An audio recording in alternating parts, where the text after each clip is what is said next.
Hey everyone, thank you for watching. Today's video is going to be just kind of a chill Q&A. I have my dog Aries here with me. She wanted to help me answer some questions. So I asked on my Instagram stories for any questions that you guys have, so I'm just gonna go through and answer them. I'm in my basement. I've been filming my mindset and makeup series. The last couple episodes have been down here, and I just kind of like the change in location. It's just a little bit more casual and all of that, and this way Aries gets to be sitting with me, and she likes to sit on my lap and usually take a nap while I film the videos down here. So I thought it could be a good place for the Q&A. We are matching today in our red sweaters. If you can see her red sweater, she picked it out, looking good. Included in this video is going to be my holiday giveaway, so stay tuned for that information. I'm going to share all the details on my holiday giveaway. I have 4 different winners for this giveaway, so I'm really excited for this, so I thought I'd include it in this Q&A video. But if you want to hear me answering some of your questions, why don't we go ahead and get started. The Aries is already laying down ready for a nap. She knows the drill when we film down here. But kind of funny, the first question that came in when I asked on Instagram is training revelations when raising a puppy. Tell us about training a dog. Okay, that's a good question. Yeah, when my husband and I got Aries, we just celebrated 6 years with her. Husband Mitch definitely did a lot of like seeking out information and getting more knowledgeable on not only just training a puppy in general, but especially training for this particular breed. We have Aries as a Vizsla, and you know, I think obviously different breeds of dogs have different characteristics and all of that. So one of the reasons we got a Vizsla is because I'm actually allergic to dogs. So unfortunately, we can't just get any dog, and we do have to know what breed they are, because you know, a lot of dogs that are kind of like mixed breeds and all of that, or are unknown, you know, or they're not particularly known what all types of breeds are within that dog. We unfortunately can't have them because I'm allergic to most dogs. So we were trying to find a breed that would work for us. Never heard of a Vizsla before he was doing his research, and the more we read about them, the more we thought it sounded like a dog that would be good for us. I definitely did a whole bunch of research, and that's what I would recommend. I mean, he went on like forums and stuff and Facebook groups and just trying to learn as much about the breed and training them and all of that. But it was definitely very challenging raising a puppy and training a puppy. I actually didn't get along with Aries for a while. I thought she was such a challenging puppy, and it probably didn't help that I worked from home. So I was home with her all day and then all night, and it was just a lot. One thing that I am glad that we did is that we really worked on crate training with her. So even though I did work from home, I basically got up with her in the morning, you know, took her outside, gave her breakfast, I would play with her, and then she would go back into her kennel. And then I would take her out a couple hours later, you know, let her outside, play with her, and put her back. And a lot of times puppies definitely, I mean, even her now, she loves sleeping, she loves napping, but puppies definitely get tired a lot and want to sleep. So that was just what she was doing, but in her kennel, and she now loves her kennel. It really got to be like her safe place, so we don't have any issues with putting her in her kennel. Like when we're going to leave or something, we just give her, I'm gonna say a T word because she's right here, but we give her a T word and she runs into her cage. There's been times, Vizslas are a very sensitive breed, so she doesn't like when we get angry or upset or yell. Football season has started. There's a lot of times my husband and I are yelling at the Packers games and all of that, and she actually goes and she'll sit in her kennel when we start doing that, because we watch the games down in this basement now, and her kennel is down here. And when we start yelling and getting angry, she goes and sits in her kennel, so it's her safe spot. I'm really glad that we did that, even though I would feel so bad, like I'm home and the dog should be out and everything. But since we did that with her starting at such a young age, she really likes it. This next question is, tell us about your family if you can. Yeah, so I started a podcast recently about 2 months ago. I started a podcast. I upload a new episode every Thursday. That's why there's no longer YouTube uploads on Thursday, if anyone has noticed that. But I took away my Thursday upload for YouTube because I post for my podcast. The podcast is called Start Inspired, and it's on like iTunes and Spotify and Google Play and Stitcher and pretty much just anywhere where you can find a podcast. And the other day, we went to visit my family in Alabama over Thanksgiving, and I actually had my sister on, and we just answered some questions people had about like growing up together and our childhood and memories together and what our relationship is like now.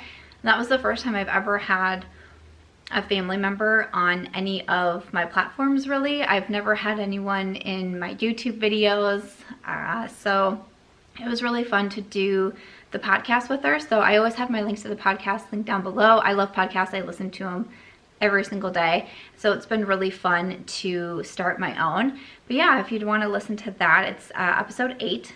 So it's just titled Hey Sister, because that's just always what me and my sister always say to each other.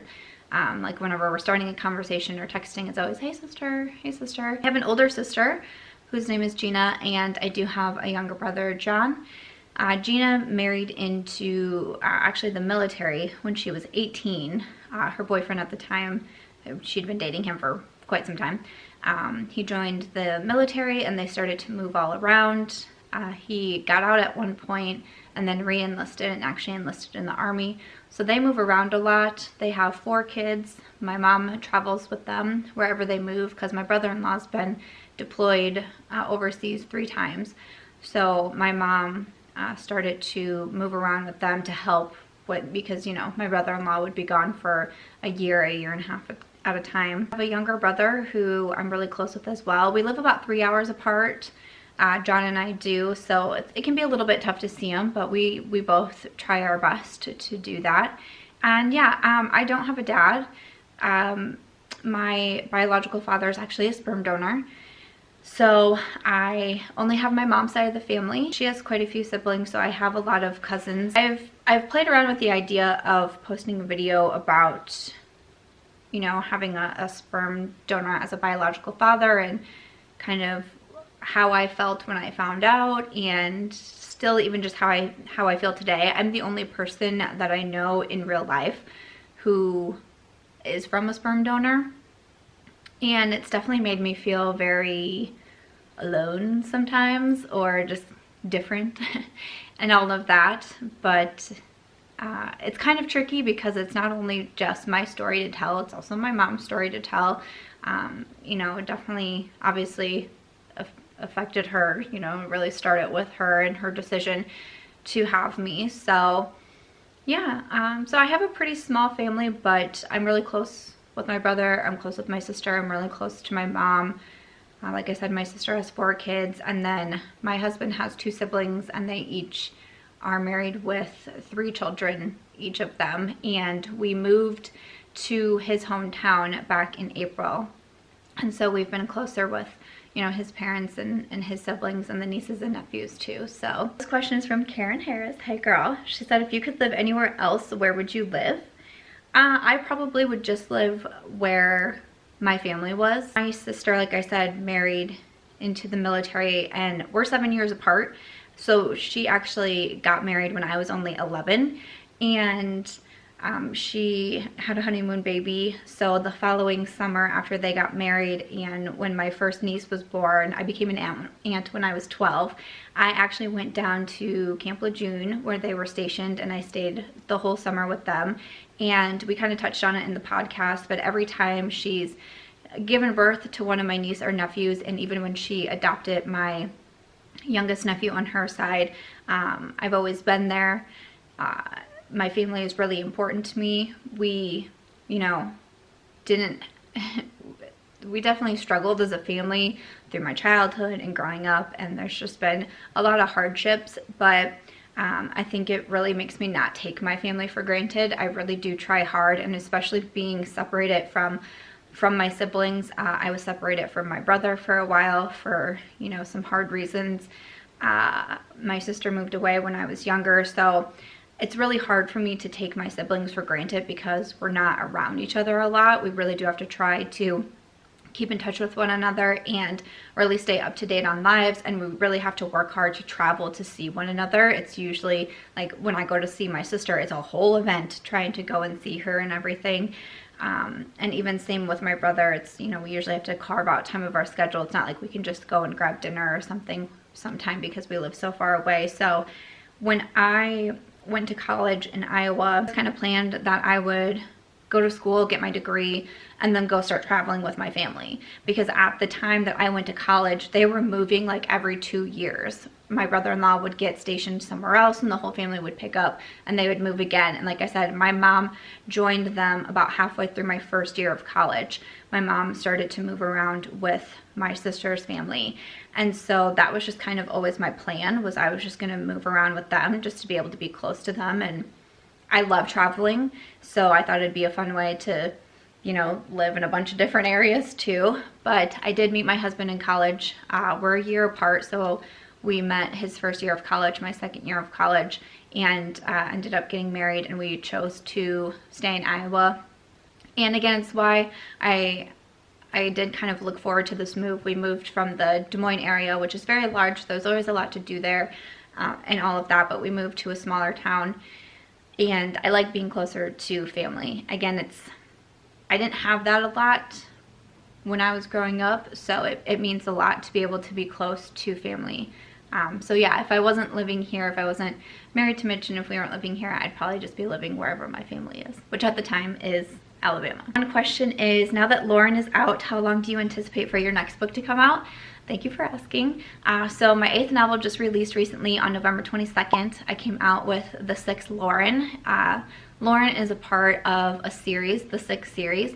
So there's the 6th Christy, Scarlett, and then Lauren. And then I'm working on the next book, which is the 6th Breely. And I'm really excited to come out with Breely's story. I'm really excited to see where her story takes me, because I really have no idea what's going to happen in her book. We know at the end of Lauren what's going on with Breely and kind of segue into her story, but I really have no idea what's going to go on. It just really depends on how long the writing process takes me. It took me 6 weeks to write Scarlett. It took me 6 months to write Lauren. So it really just depends. I do hope to have her out within like the 6 to 8 month mark. I don't want it to be another year. I don't know if it's realistic to say I want it out in 3 months, because also at some point it doesn't just turn into my schedule, it turns into editing, proofreading, cover designing. You have to have a marketing plan, get early feedback and all of that. So yeah, but hopefully I can write Breely's story a little bit quicker than Lauren. I went through a lot in the year that I was trying to write Lauren, and it was a little bit challenging sometimes. But yeah, but thank you, and thank you guys for all the support. Actually, as soon as I get done filming, I'm going to keep signing and packaging all the books that came in with all of the signed orders that everyone that people sent in for Lauren. And I'm so grateful to my readers. The reviews have been coming in for Lauren, and it's been so much fun to read them. And I love writing so much. I love creating stories for books. So thank you guys who've been supporting that release. All the links are down below if you want to check them out. The books are available on Amazon, and I do have the signed order copies still up on my website, Chiclet Plus, right now. This question is, how does it feel to be skincare influencer of the year? That's so funny. Thank you for asking.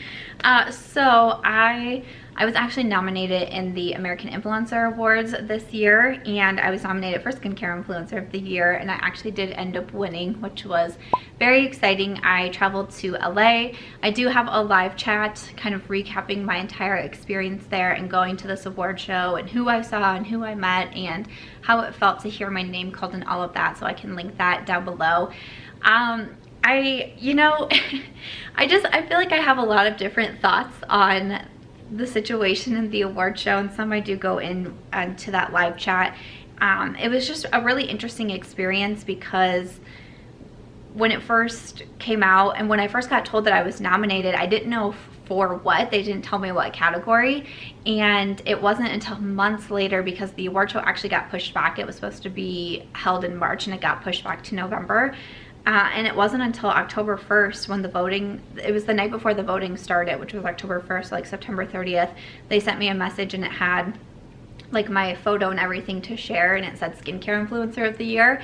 And I was a little bit surprised, because I do talk about skincare, but not as in depth as I feel other people do. But I was actually talking to Jen Loves Reviews when I was with her in Miami a couple months ago. We were just talking about the whole situation, and we really kind of looked at all of the categories and the nominees and all of that, and it looked like it was very Instagram based. And I do a lot of skincare on my Instagram, a lot of flat lays, but definitely a lot of videos on my Instagram are skincare, and I really like skincare. I like learning about it. I spend more money on skincare than I do on makeup. I've always been really, like, truly always been very interested in skincare.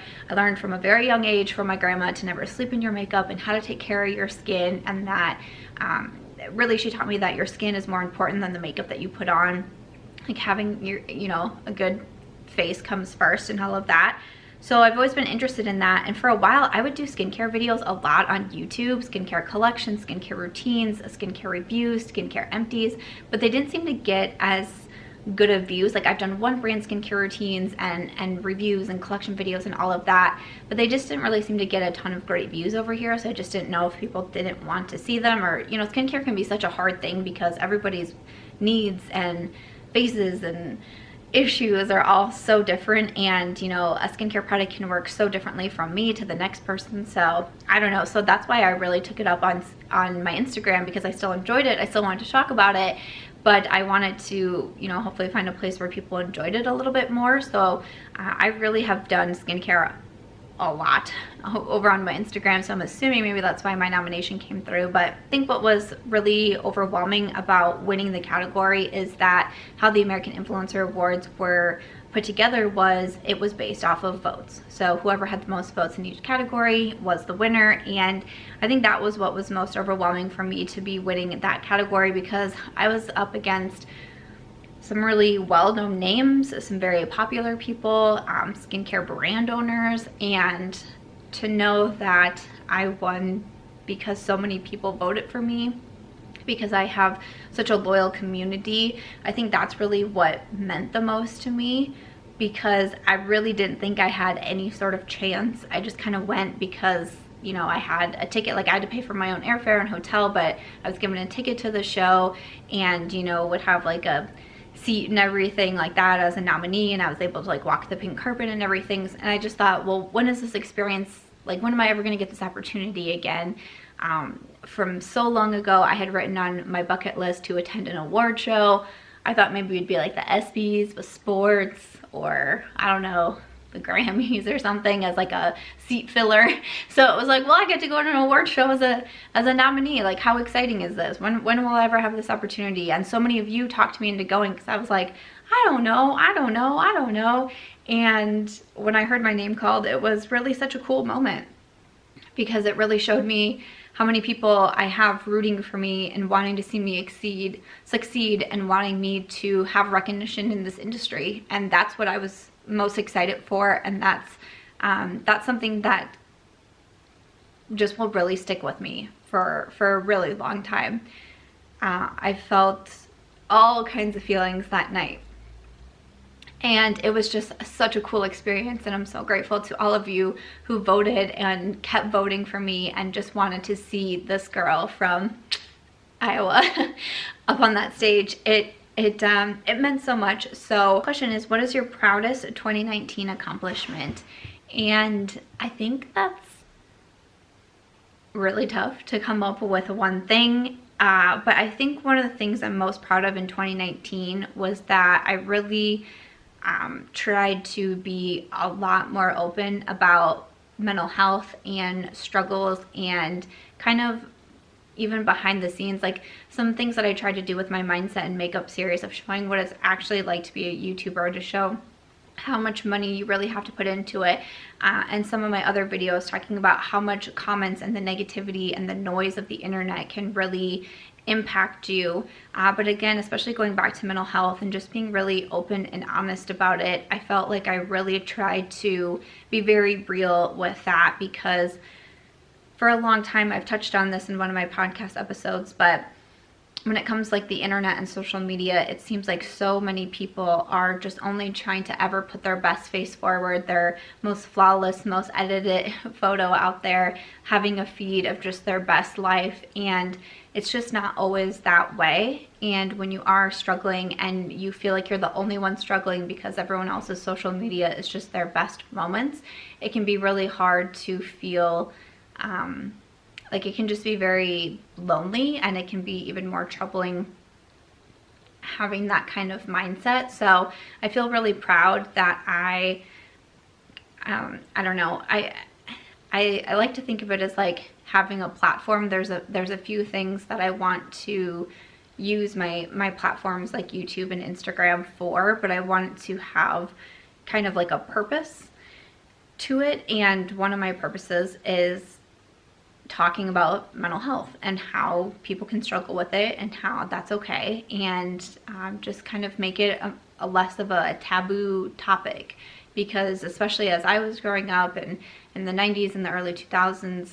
you would pretty much never hear anyone talk about it, or it'd be very hush hush, or to say that you saw a therapist would just be so not normal, and you know, probably you would be looked down upon for that. So that's definitely one of the purposes that I try to bring with having a platform, because one thing I've always wanted since I was a young girl was to have a platform and was to have a voice. That's why I wanted to write books. And since social media came about and I learned how far my voice could spread with having these videos and having people watch me on Instagram and things like that, I don't want to just do this just to talk about makeup or just to things like that. Like, I want to have a purpose behind my platforms, and one of them is definitely mental health. One of them is, you know, advocating for, you know, abusive situations. I've talked about those on my channel before too. That gives me a lot of happiness when I think of how much I've done. I did some community service drives this year, which have been really important to me, and I hope to just be able to keep doing that going forward. So I think that is something that I'm really proud that I accomplished in 2019. This question is, you seemed very fed up with YouTube, and rightly so, a while ago. How is all that now? Yeah, I mean, I'm still pretty annoyed with YouTube, honestly, most days. I still have it happen where every time that I post a video, I immediately lose I would say a minimum of 20 subscribers within the first like 10-20 minutes of uploading a video, and typically over 24 hours it gets to be, I lose between like 50 and 100 subscribers. And I get messages still every single day I get at least one message, if not more, from someone saying, I've been unsubscribed to your channel, your videos aren't being recommended to me. I subscribe and then the next day I look at your channel and I've been unsubscribed. I get those messages every single day. And so it's just really frustrating. And I know I'm not the only one. I know that there's other YouTubers that are going through the same thing, and it's just very annoying because I truly don't like to get focused on just the numbers and only having a big number on YouTube, because I don't think that's what's most important. And especially even with the American Influencer Awards, I was the smallest one in my category for sure. I was probably the smallest one even just nominated in general, and I won because even though I have a small number, I have people that really listen to what I say, that really support me, and that means so much to me. So I'm not as annoyed that like my number only goes down. Like, truly, my number only goes down every single day.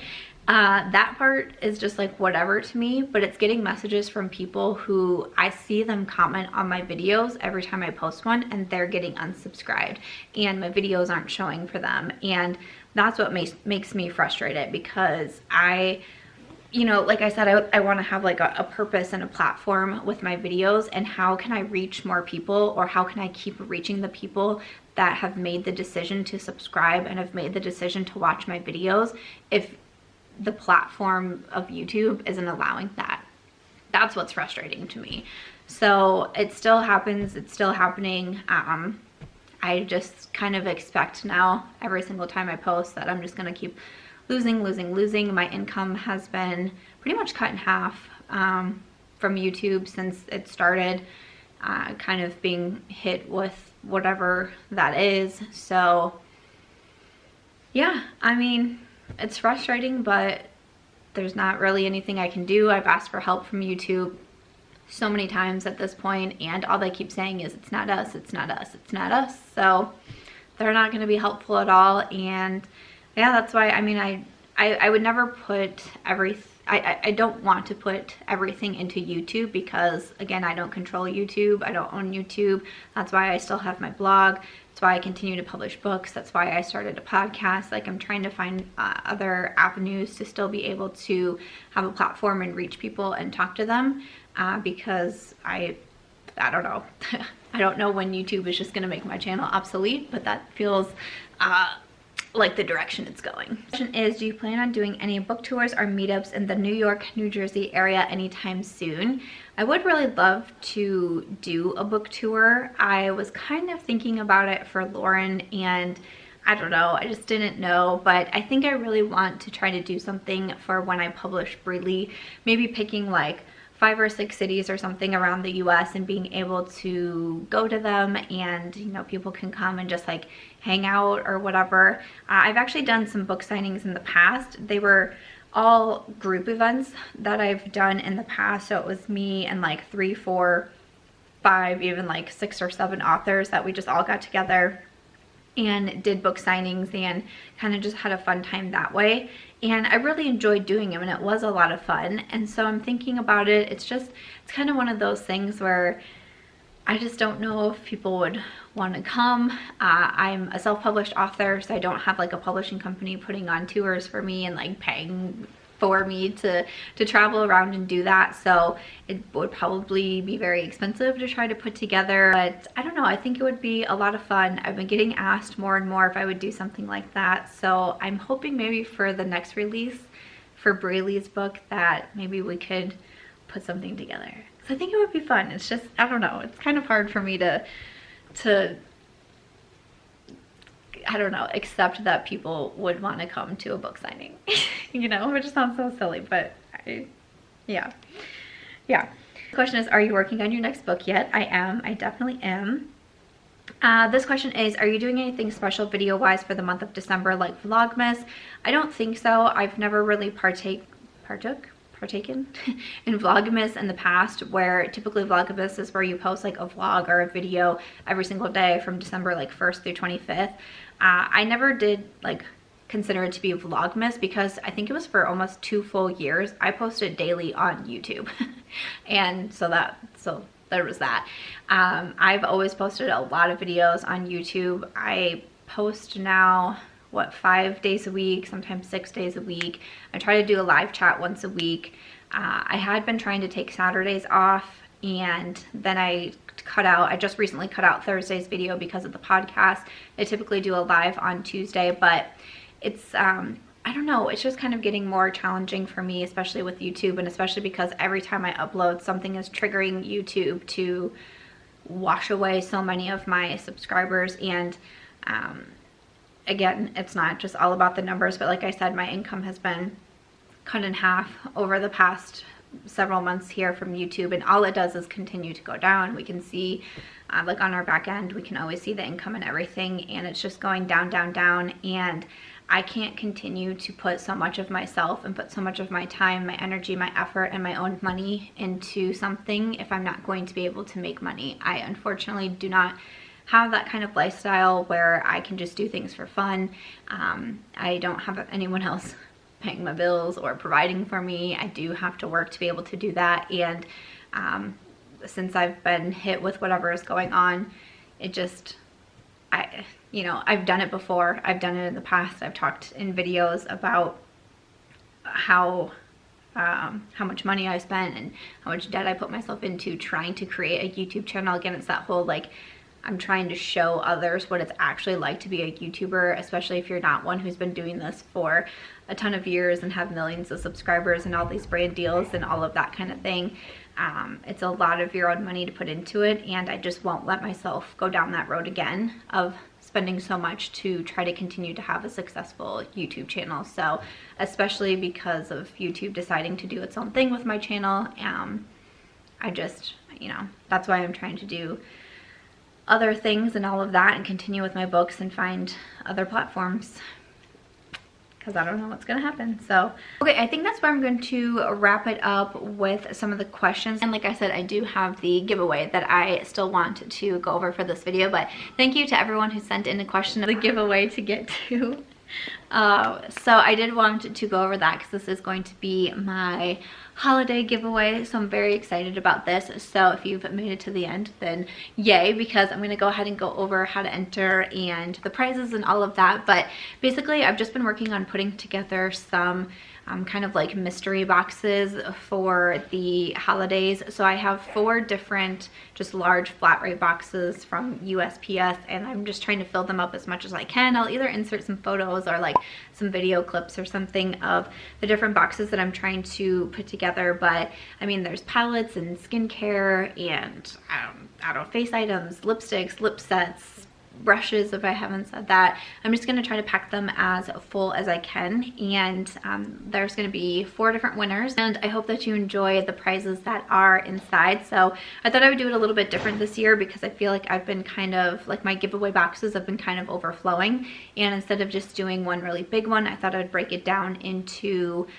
some different mystery boxes. So that's what I have been working on, and it's pretty simple to enter into the giveaway. I just ask that you are a YouTube subscriber. You might want to double check if you are, because YouTube might have decided to take you away, which is fine. But just make sure that you are a YouTube subscriber and leave a comment and include the hashtag SamSquad. And that is all that you will need to do. I just ask for my giveaways that you're 16 or over, you have your parents' permission to enter, and my giveaways are open international, so anyone can enter as long as you're a YouTube subscriber and you leave the Sam Squad in the comment section.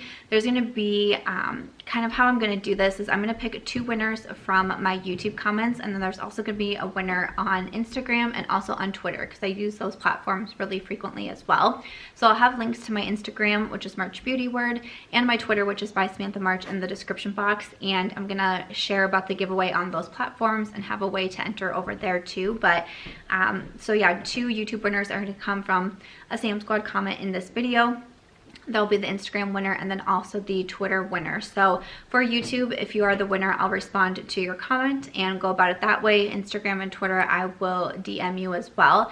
If you are following me on Instagram or Twitter, if you would want to leave that in your comment, because sometimes YouTube also is not alerting people when I respond to your comment. So if I comment that you're the winner and then you're not writing back, it can be hard to get a hold of you. So for my past few giveaways, I've had you, if you can, leave like your email, which I know not everyone's comfortable with. So if you want to leave like your Instagram or your Twitter, just another way that I can contact you in case you don't get my message. I'll have all the other information also in the description box, the date that it's going to end and anything else like that. But other than that, it's pretty simple to enter. Again, there's gonna be 2 YouTube winners, an Instagram winner, and a Twitter winner. I just wanted to be able to say thank you because I'm really busy on all of the different platforms, so I didn't want to just do it for one platform. And I thought, especially since I'm doing the mystery boxes, it would just be a good way to try to say thank you across all my different platforms. But I definitely really appreciate your support. 2019 was a really exciting year for me. I felt like there was a lot of amazing things. You know, I definitely had some moments that weren't so great and some low times, but when I look at everything and I reflect back on the year, there's definitely so much more positive than there is negative. I have so much to be thankful for, and I know a lot of it starts with you guys. I've been able to have so many amazing opportunities, from doing my first brand collaboration, getting nominated for an award, even just catching the attention of some brands that I was able to work with this year in sponsored campaigns, and even getting PR from some brands that I never thought would notice me and are some of my favorite brands. I've had so many amazing opportunities come, and I'm so grateful for you, and I'm always really excited to be able to give back. So yeah, that is going to do it for today's video, this little Q&A along with my holiday giveaway. I hope that you guys are excited. I hope that you will get entered. Me and Aries say thank you. Do you want to tell people thank you? we want to say thank you for supporting us. We appreciate it so much, and I hope that you guys enjoyed this video. If you did, make sure to give it a thumbs up. Don't forget to subscribe and comment before you go, and we will see you in our next video. Bye guys. Wait, that'd be so cute. A GP.